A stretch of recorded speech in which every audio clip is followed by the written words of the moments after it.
Hi, welcome to the Aero Workshop. Today we're going to show you how to clear a jam from your PT18G Pneumatic brad nailer.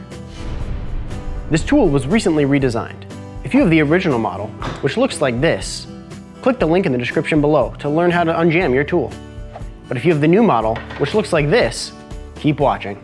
First, remove the air supply hose from the air inlet fitting. Then press the magazine release in the back to open the magazine. If you have nails inside, it may eject open. Remove any loose nails from the magazine. Open the latch in the front of the magazine.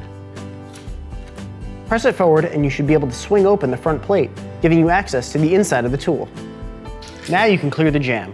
You can do this with a screwdriver, but we recommend using pliers. Pull or pry the jam nail out of the magazine.